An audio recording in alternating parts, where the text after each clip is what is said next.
Yo, what's good, YouTube? Welcome back to another video. It's your boy AYD, man. Bonnie AYD in the building, man. Today we got the art of the two-man. Feel me? Let's get straight into it, man. The two-man, an ancient technique used by some of the greatest minds of our generation to acquire something more valuable than even money, buns. The technique is fairly simple. Similar to how Goku and Vegeta came together, the technique requires you and a friend of your choice to work together in the acquisition of the HUDs. Science and research tells us that by 2027, HUDs will be more valuable than even diamond. I've brought in top researcher Dr. Chico Ram. I don't think HUDs gonna be more valuable than, like, I think they diminishing, bro. The diminishing returns is president in our generation, man. Like, nobody stressed about the HUDs. Get your money, king. Ramon to further elaborate. So yeah, our research shows that buns, cheeks, booty even, are the most valuable commodity. But the wives, we should make the was. Nah, but we can't even mix wife and HUDs. You know what I'm saying? You can't mix the two because they not the same. Feel me? Wives though, those are gonna be the assets we looking for, not the HUDs. In this day and age. Thank you, doctor. All of us should aspire to be like him one day. See, this is why the two-man works out perfectly. Your date has to bring an equally fine shorty with her to match out the fact that there's two of you. This could lead to levels of romance not yet acquired by a simple one-on-one date. Your twin being there is shown to have a confidence increase of at least 20%. Take a look at this clip where bro attempts to slide on shorty without his main manski with him. What is? Oh, see, if it's one-on-one with, you know what I'm saying, Jennifer, you might fold, but if you got your brother them, and then she got her friend too, so you all feel comfortable. The two-man generational. I'm sorry. That nigga folded, bro. That reporter folded, bro. A despicable performance. The great Martin Luther King Jr. famously said, with twin, all things are possible. What are you gonna do? Argue with MLK? Choosing the correct homeboy for the two-man mission is crucial to the mission's success. Bringing the musty homie to the operation could cost you fine shit and your reputation. Which leads me to our next segment. What homie to not bring to the two-man? If you've never seen bro talk to a woman in his life, don't take him. Bro has never spoken to a girl once in his life. You don't want the two-man to be his first? Bro might fuck around and send both of y'all home, bro. If bro is the type to yap about the political and economic state of the world on the two-man, don't bring them. Nobody's trying to hear all that when a smacking of buns is on the horizon, bro. I haven't listened to Relationship by Young Thug and Future 7 million times just for you to fuck it all up by talking about World War III.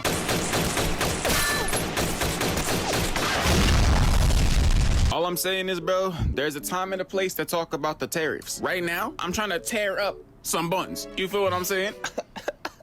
You guys heard that here first, bro. Make sure you guys credit me every time you tell that joke. Bringing the right homie is just a necessity, bro. Bringing the wrong person to a two-man could cost you the entire mission and send you back home angry as hell. But in the same way that it's important to bring the right homie, it's also important to have the right girls for the two-man, bro. Because there's certain type of girls that'll fuck up the entire rotation. The ugly friend can ruin even...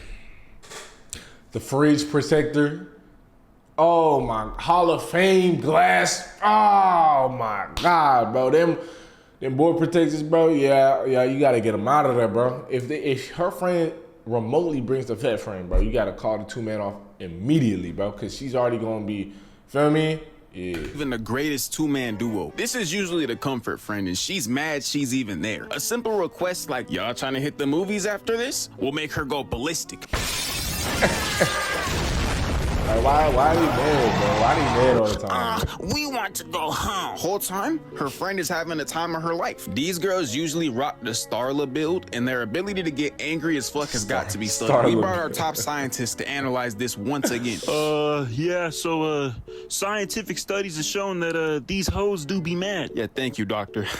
God damn, what a guy. Yeah, if she brings this friend, consider it over immediately. The best course of action and the literal only way to save this is to kick her out the car on the way to the spot when it's moving full speed, bro. But you gonna turn around and shorty's chasing the car like sand. All it is Murphy's Law, bro. Anything that can go wrong at the two-man will go wrong. The two-man is an ancient technique. It's been studied at the highest mountains by the greatest elders, all right? You know the Greybeards in Skyrim? They invented the two-man technique. One time they were chilling and they were like, wait a minute. I wonder how long two-man has probably been going on since the dawn of time. Think about that, bro.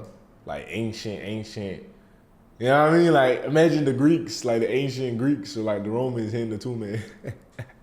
That's funny to think about. If one homie equals one huz, two homies equals two huz. And ever since that day, it's been an integral part of the world's culture. One of the worst two-man operations I've ever been on is what I call the Arizona Chronicles, all right? So basically, a couple years back, my homie, my closest friend, who we'll call Jason for this story, calls me one day and he's like, yo, bro, this shit is urgent. See, knowing my twin like nobody else does on this planet, I was like, bro, there's never an occasion where you would call me on a regular voice call, bro. That shit does not happen. So I knew this was serious business. I knew I had to lock in. He's like, bro, my mom got an Airbnb on the lake in Arizona, bro, and there's gonna be mad people there, and we got jet skis, bro. Not a single word was said. We connected on a spiritual level, like when Mr. Krabs and SpongeBob were singing to each other across You hit the instant transmission, bro. You go, you guys know what I'm talking about, man. the street. We both knew it was time for a two-man. People were gonna be there, jet skis, a lake in the summer. We already knew what it was. Fast forward, this shit is like the nicest Airbnb I've ever seen in my entire life, bro. This shit looked like a goddamn mansion. I was like, there's no way your mom rented that. Shout out his mom though, W Mans, bro. So for the first day, we kind of just hung out at the Airbnb. It was nothing, right? The next day is the most important because the next day is the jet ski day. Now you might be asking, what did two 16-year-old dweebs think they were gonna do with two jet skis? The plan, as I remember it, is that we were gonna have one girl per jet ski. There's two jet skis, one for me, one for Jason, two shorties on the back. What could go wrong, right? We spent at least half the day looking for girls, bro, and bitching out every single time we saw girls we wanted to talk to, until we lay our eyes on two girls, one Mexican girl and one snow bunny. It was up. So we finally muster up the balls to ask him, we're like, yo, we got two jet skis, like, are y'all trying to ride? And by God's grace, I guess, they actually agreed to do it. Now, there was a problem, right? I didn't actually think we were gonna get girls to do this, so I didn't tell Jason I had no idea how to ride a jet ski. To spare you guys the long, drawn-out details,